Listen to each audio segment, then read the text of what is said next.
Hello दोस्तों, जैसे कि आपको मालूम है कि सीजीएल 2019 के मार्क्स आ गए हैं और इन मार्क्स के ऊपर नॉर्मलाइजेशन के ऊपर बहुत बड़ा मुद्दा चल रहा है। अब ये नॉर्मलाइजेशन अब नॉर्मल हुआ है या नॉर्मल हुआ है, किसी के साथ फेयर हुआ है या अनफेयर हुआ है, इसके बारे में पूरी डिटेल जानेंगे। और कैसे किस तरीके के से किसी के मार्क्स बढ़ गए या किस तरीके से किसी के मार्क्स घट गए, या आपके साथ फेयर हुआ है या अनफेयर हुआ है, इसके बारे में पूरी डिटेल जानेंगे। ये वीडियो 2019 वालों के लिए तो खास है ही, साथ में 2020 या 21 या 22 में जो पेपर देंगे उनके लिए भी बहुत ज़रूरी है। क्योंकि पहले हमें ये समझना ज़रूरी है कि कैसे किसी बच्चे के 70 मार्क्स थे और वो -415 हो गए, और 152 मार्क्स थे कैसे 2 मार्क्स हो गए, या कैसे किसी बच्चे के 200 मार्क्स थे और 244-45 मार्क्स बढ़ गए। लेकिन उससे पहले ये 2020, 21, 22 वाले ध्यान रखें और 2019 वाले ध्यान से लास्ट तक सुने। उससे पहले हम ये जान लें कि कुछ टीचर्स और कुछ यूट्यूबर्स ने भी वीडियो बनाई है। कौन आपके साथ है, कौन किस तरीके से मिसलीड कर रहा है या सही गाइडेंस दे रहा है, वो जानना बहुत ज़रूरी है। पहले आप 1 मिनट तक ये बात सुनो, फिर मैं आपसे मिलता हूँ। मैथ्स का एक बेसिक फंडा है जो हम लोग को बचपन में ही सिखाया गया है कि भाई 100% होता है, यानी कि आप 100% मार्क्स ला सकते हो, उसके ऊपर नहीं हो सकता। कुछ लोग जब कहते थे स्कूल में 101%, तो टीचर कहती थी 101% कुछ नहीं होता। मतलब आपको जितना परसेंट मार्क्स आ सकता है वो फुल मार्क्स में आ सकता है। नॉर्मलाइजेशन में ऐसा कौन सा एबनॉर्मल फॉर्मूला लगाया जा रहा है कि लोगों को 200 में 240 आ रहे हैं, 244 आ रहे हैं? बेटा, ये अगर हम लेके प्रॉपर तरीके से कोर्ट जाएं, आप सिर्फ ये बताओ कि क्या ये नॉर्मल है कि किसी को 200 में 244 मार्क्स आना? सिर्फ मुझे पहले कमेंट में लिख के बताओ। इसके देख लो तो 200%, 300% भी नहीं होता है। 101.10% जो आपने बोला नहीं होता, वो भी होता है। सब कुछ है पॉसिबल, मैथ्स में है ऐसा। और ऐसे ही कैलकुलेशन से बहुत सारा मैथ सॉल्व भी हुआ है और ऐसे ऐसे कैंडिडेट्स बखूबी इस बात को जानते हैं।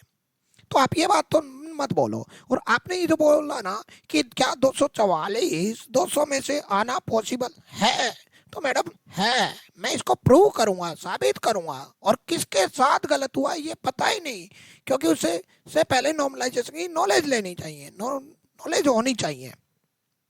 तो इस ग्राफ में जैसे हम देखेंगे, इस ग्राफ को ढंग से समझने की कोशिश कीजिए। इस ग्राफ को पूरा समझाऊंगा, लेकिन पहले मैं ये समझा देता हूँ कि नॉर्मलाइजेशन में 200 में से 244 कैसे पॉसिबल है। मैडम, मैं एक कैंडिडेट हूँ और मेरे 190 नंबर आए हैं, मेरे 190 नंबर आए हैं। तो मैं सबसे टफ शिफ्ट में बैठा। मेरी क्या गलती थी कि मेरा पेपर सबसे टफ शिफ्ट में हुआ? मैं मरूं क्या, रोऊं क्या? अगर नॉर्मलाइजेशन नहीं होता तो मेरे 242 नहीं बनते।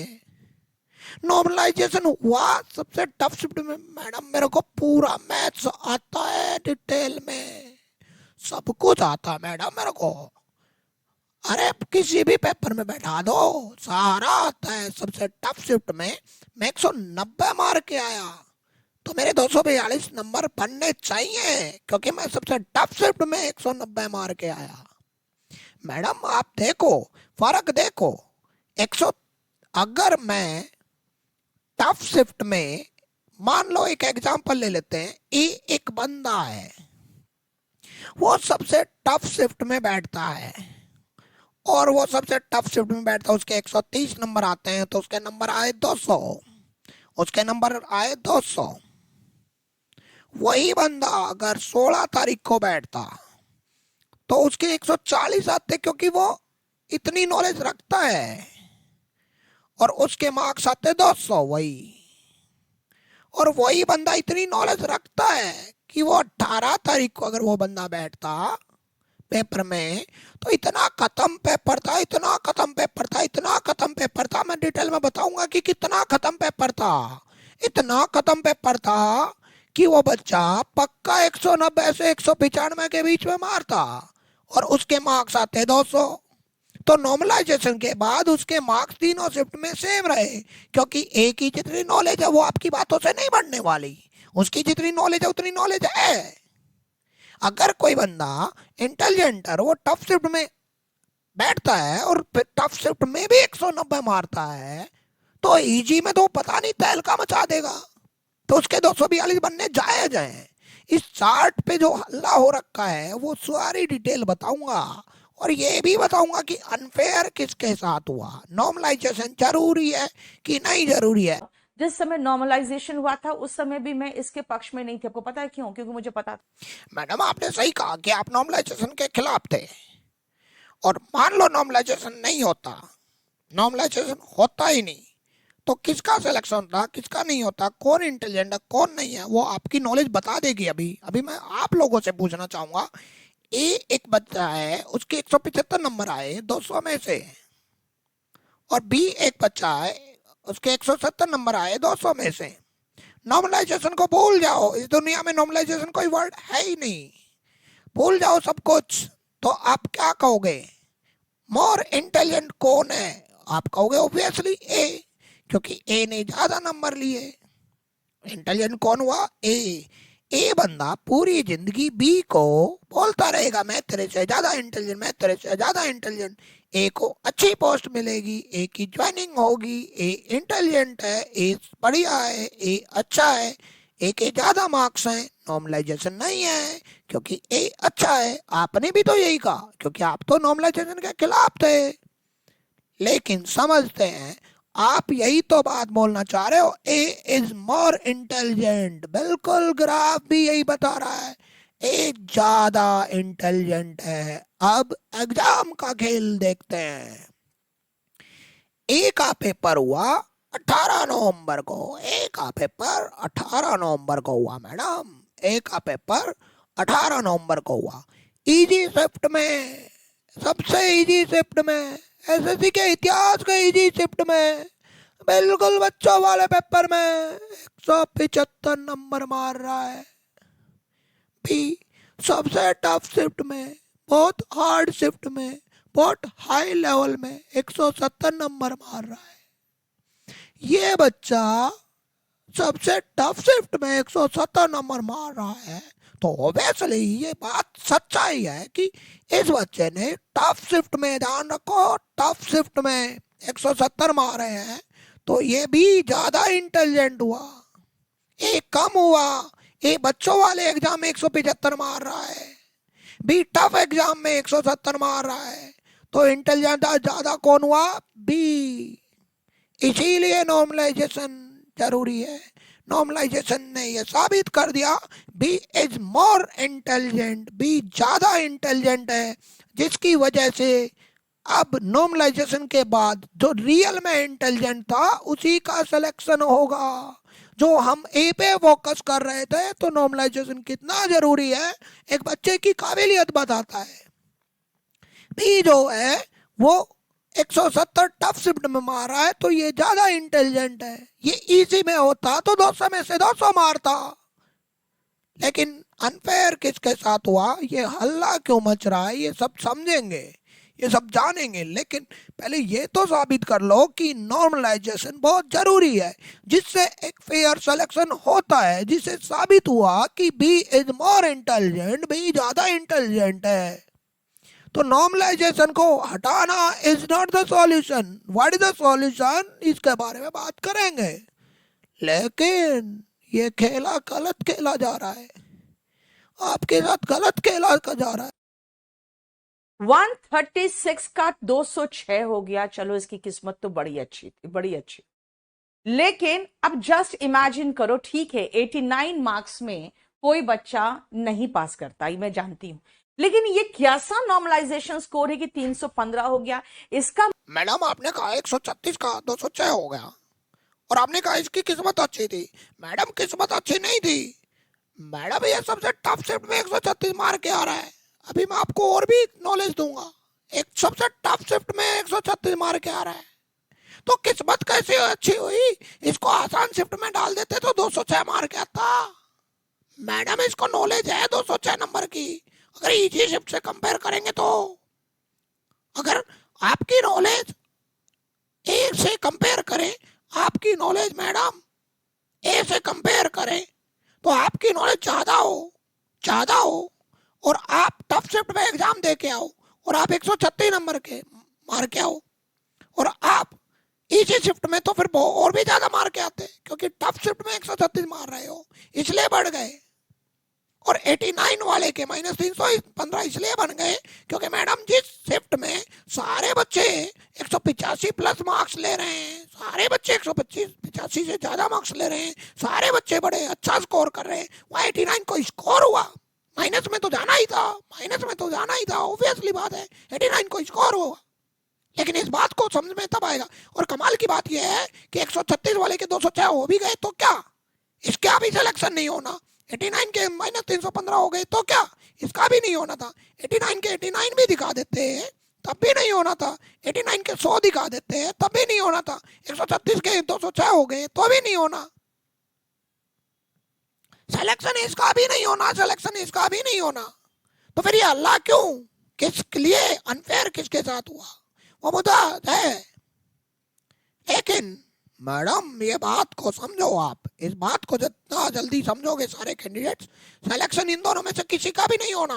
मैं भी एक कैंडिडेट हूं, मैं मेरा स्कोर बताऊंगा, ठीक है। तो 141 का -54, जस्ट इमेजिन करो कि बच्चे का मोरल क्या कितना डाउन होगा। 170 बेटा बहुत अच्छा मार्क्स माना जाता था 2013-14 में, उसको 92 करके इसको खत्म कर दिया। भाई आप ठीक है, आप आसान क्यों दे रहे हो, आप एकदम डिफिकल्ट पेपर दो ना। हमारे बच्चे एकदम डिफिकल्ट पेपर की तैयारी करके गए थे, गलत किया आपने। मैडम आपको सच में नॉलेज बढ़ानी चाहिए। 141 के -54 हो गए और 170 के 92 में बन गए। मैडम आपने कहा कि 170 इतना अच्छा स्कोर माना जाता था। मैडम आप ये देखो 170 कौन सी शिफ्ट में आए, 18 नवंबर, जो खत्म पेपर था। कितनी बार समझाऊं, खत्म पेपर था। एक 18 नवंबर को कोई बच्चा 170 मार्क्स मार के आ रहा है, उसको आप इंटेलिजेंट समझ रहे हो, उसको आप इंटेलिजेंट कह रहे हो, और कह रहे हो बच्चे का मोरल डाउन हो रहा है, बच्चे के आने वाले बच्चों का भविष्य खराब कर रहे हो। बच्चों का मोरल डाउन तो आप कर रहे हो। अरे मोरल डाउन का मतलब क्या होता है? अरे 170 इसी शिफ्ट में कोई स्कोर हुआ, जहां सारे बच्चे 190 मार्क्स मार के आ रहे हैं, 18 नंबर में हर बच्चे 190 प्लस मार्क्स मार के आ रहे हैं, और वहां आप कह रहे हो 170 अच्छा स्कोर होता है। 170 को स्कोर हुआ, और आपने कहा हमारे बच्चे इतना हाई लेवल की तैयारी करके गए थे, हाई लेवल की तैयारी करके गए थे, तो फिर ये 200 मार्क्स क्यों नहीं मार के आए? खत्म पेपर था ना ये। अगर इस बच्चे को टफ शिफ्ट में बैठा देते तो इससे इतने ही नंबर आते, इतनी ही नॉलेज है इस बच्चे को। दिस इज द फैक्ट, ये एक सच्चाई है। जितना जल्दी एक्सेप्ट कर लोगे उतना जल्दी अच्छा होगा। इसी शिफ्ट में तुम 200 में से 200 नहीं मार के आ रहे, लोग टफ शिफ्ट में 200 में से 200 मार के आ रहे हैं, तुम इसी में नहीं मार के आ रहे, और तुम कह रहे हो 170 अच्छा स्कोर है। अच्छा स्कोर काहे का है? वो आसान शिफ्ट में 170 9th 10th का बच्चा भी सोल्व कर देगा उस पेपर को। शायद आपको मैथ्स नहीं आता फिर भी आप सोल्व कर देते। मैडम मैं आपको बोल रहा हूं, इतनी नॉलेज थी कि 92 मार्क्स आते, लेकिन हल्ला इन्हीं का हो रहा है, इन्हीं का हल्ला हो रहा है। 141 के -54 कैसे हो गए? अरे 141 में कौन सा उसका सिलेक्शन हो जाना था? 141 के 150 भी हो जाते तब भी कौन सा सिलेक्शन होना था? कट ऑफ देख रहे हो? 170 में कौन सा उसका सिलेक्शन हो जाना था? आओ आप उसके प्री के मेंस के इंग्लिश के सारे मार्क्स जोड़ लो, 170 मान लो उसके। अगर सिलेक्शन हो जाता तब इनजस्टिस था। सबसे आसान शिफ्ट में वो 170 मार्क्स मार के आ रहा है और टीचर बोल रहे हैं कितना अच्छा स्कोर है, वाओ क्या नॉलेज है। आसान शिफ्ट में सारे बच्चे तो 190 प्लस मार के आ रहे हैं। और उस चार्ट को समझेंगे पूरी डिटेल में। ये जो चार्ट है ये ज्यादा इंपॉर्टेंट है, इस चार्ट को समझो। इस चार्ट को जितना ज्यादा डिटेल में समझोगे उतना ज्यादा अच्छा रहेगा। इस चार्ट को में क्या शो कर रहा है? ये चार्ट ये शो कर रहा है कि 200 मार्क्स किसी के आते हैं तो उसके कम नहीं किए, इनजस्टिस यहां होता। अगर किसी के 200 मार्क्स आ रहे थे उसके कम कर देते 18 नवंबर को तो इनजस्टिस होता, लेकिन बराबर रखे लगभग सबको, सबको बराबर रखा। लेकिन देखो खेल 198 195 190 तक भी नहीं खेला गया, जैसे 185 से नीचे गए। नॉर्मलाइजेशन का फॉर्मूला सबके लिए सेम लागू हुआ है, मैथ्स कभी गलत नहीं होता। 185 मार्क्स से नीचे जितने ज्यादा नीचे बढ़ते जाओगे उतने ज्यादा मार्क्स कंपैरेटिवली खत्म होते जाएंगे। आप ये देखो 180 से 143 सिर्फ और सिर्फ लगभग 37 मार्क्स का कम हुआ, सिर्फ 37 मार्क्स कम हुए।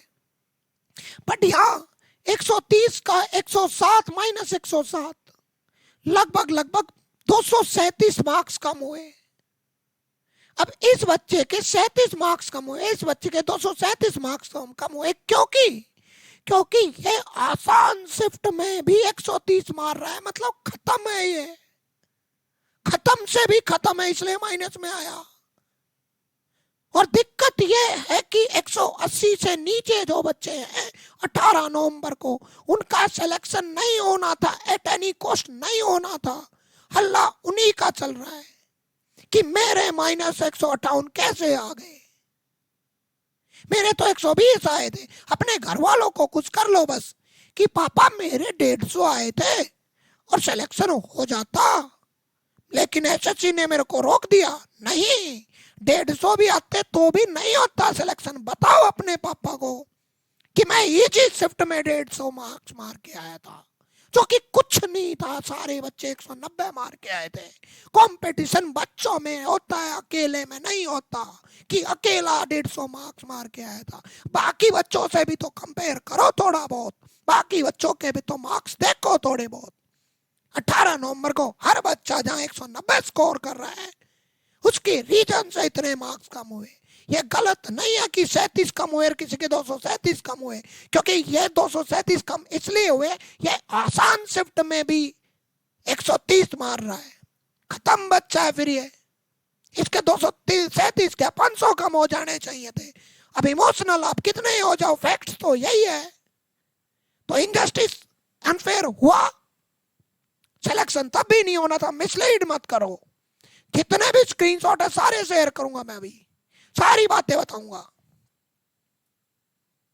से आपको हंसी आएगी देख के, 121 वाले को -153 कर दिया।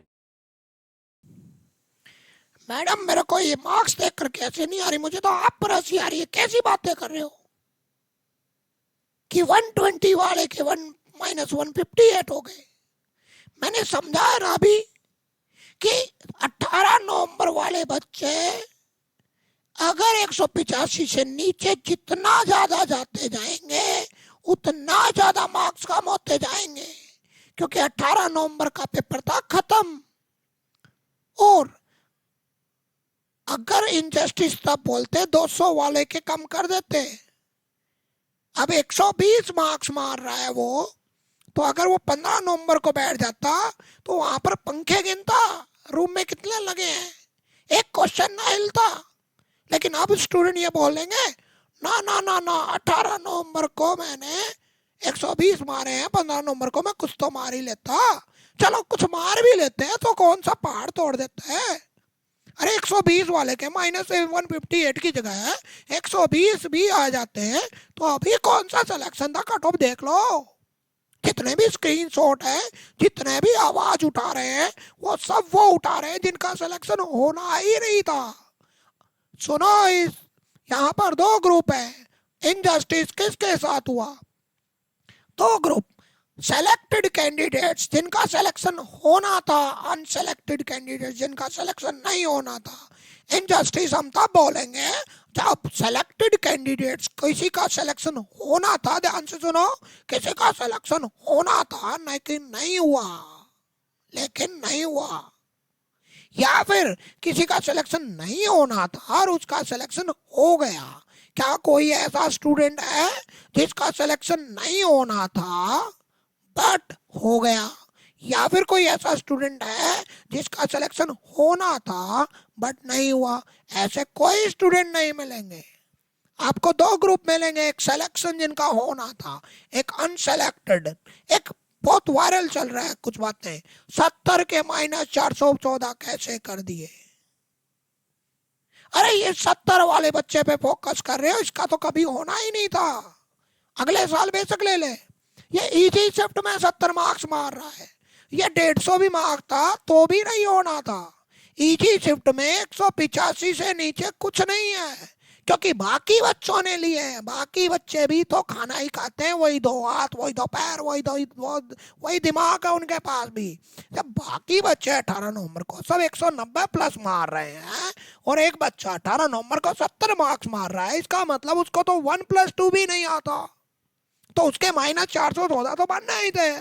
यह है मेन मुद्दा। लेकिन सब मुद्दा मैं बताता हूँ, अनसेलेक्टेड कैंडिडेट्स के नंबर ज्यादा हैं। नंबर मतलब नंबर ऑफ स्टूडेंट्स, जिनका सिलेक्शन नहीं हुआ वो ज्यादा स्टूडेंट्स हैं। अब ज्यादा स्टूडेंट्स की बात करेंगे तो लाइक्स ज्यादा मिलेंगे, व्यूज ज्यादा मिलेंगे, शेयर ज्यादा मिलेंगे, सब्सक्रिप्शन ज्यादा मिलेंगे। इसलिए टीचर्स अपने एथिक्स बोल करके अनसेलेक्टेड कैंडिडेट्स की बात उठा रहे हैं, इसकी बात उठा रहे हैं 70 वाले की।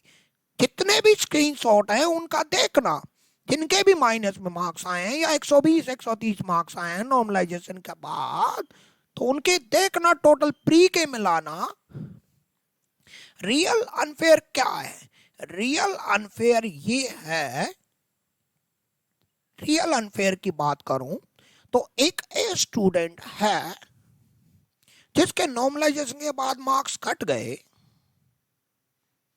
नॉर्मलाइजेशन के बाद मार्क्स घट गए, लेकिन उसी स्टूडेंट का अगर नॉर्मलाइजेशन नहीं होता और मार्क्स मान लो x थे, घट करके y बन गए, उसी स्टूडेंट का नॉर्मलाइजेशन नहीं होता तो x ही रहता। बट अगर उसके x ही रहते और x plus pre plus English के मिला करके अगर उसका सिलेक्शन हो रहा होता तो उसका रुक गया, बट उसका तब भी नहीं हो रहा। जिनके मार्क्स कम है, जिनके प्री में कम है, जिनके मेंस इंग्लिश में कम है, जिनके मैथ्स में कम है, जिनके सब में कम है, जिनका सिलेक्शन कभी होना ही नहीं है, उनका मुद्दा चल रहा है। टीचर्स को नॉलेज है नहीं, नॉलेज ले नहीं रहे, बस लगे रहो भीड़ में। जैसे यूट्यूबर करते हैं ना, कॉमेडियन, दिवाली आती है तो सारे यूट्यूबर दिवाली पे वीडियो बनाएंगे, होली आएगी तो सारे यूट्यूबर होली पे मूवी बनाएंगे। जितने भी कॉमेडियन है सारे ऐसा ही करेंगे। ऐसा ही टीचर्स लगे पड़े हैं 70 वालों के, 90 वालों के लिए। उनको मोटिवेट करो कि अगले साल बढ़िया तरीके से दो। हाँ, अब डिमांड क्या होनी चाहिए, रियल डिमांड क्या होनी चाहिए, जो कि किसी के साथ ही हल्ला ना हो। नॉर्मलाइजेशन बहुत सही है लेकिन हल्ला ना हो। डिमांड पहली, एक दिन में एग्जाम, एक ही दिन में एग्जाम। अगर एक दिन में पॉसिबल नहीं है तो डिफिकल्टी लेवल सेम। उससे पता क्या होगा, उससे यह नहीं होगा कि जो अनसेलेक्टेड स्टूडेंट्स है उनका सिलेक्शन हो जाएगा, बस उससे ये हल्ला नहीं होगा, उससे ये कोर्ट केस नहीं होगा। ये कोर्ट केस हमने बहुत किया 2017 में, क्या मिला? अरे कोर्ट केस करते करते मेरा सिलेक्शन रोक दोगे। अब मैं मेरे मार्क्स की बात करूं, मेरा भी 18 नवंबर को एग्जाम था। इनजस्टिस 18 नवंबर वालों के साथ हुआ तो मेरे साथ भी हुआ, लेकिन रियलिटी जानो। रियलिटी ये है कि अगर कोई बच्चा 15 तारीख को 175 नंबर लेता है, जो कि टफ शिफ्ट है, उसके 232 बनते हैं, उसके 232 बनते हैं, और 16 तारीख को 227 बनते हैं। सबसे टफ शिफ्ट 16 तारीख। अगर 175 के 227 बन रहे हैं, वो टफ शिफ्ट में 175 मार रहा है। लेकिन अगर वो बच्चा 18 नवंबर को लेता तो उसका मोटिवेशन ऊपर होता, उसकी कैलकुलेशन फास्ट होती, उसके सारी चीजें इजी होती, क्योंकि इजी पेपर था तो वो 200 भी मारता, और 200 मारता तो उसके 244 नंबर बनते हैं। अब उसके बने 227, तब बनते 244, क्योंकि यहाँ उसका मोटिवेशन हाई लेवल देख करके फ्रस्ट्रेशन, कुछ क्वेश्चन गलत होते होते भी हो गए। तो फिर ऐसे तो इनजस्टिस इन 15 नवंबर और 16 नवंबर वालों के साथ भी हुआ। ऐसे तो फिर इंडस्ट्री सबके साथ हुआ, नहीं किसी के साथ नहीं हुआ। बस आप ये जान लो, मिसलीड मत लो, भीड़ की तरफ मत चलो कि भीड़ सब जा रही है, आप भी चलते रहो। नमस्कार, मिलता हूँ अगली वीडियो में, और मैं अपनी पूरी गाइडेंस आपको देता रहूंगा। आपको अच्छा लगेगा तो भी, ना लगेगा तो भी, बट सच्चाई बोलने की आदत है।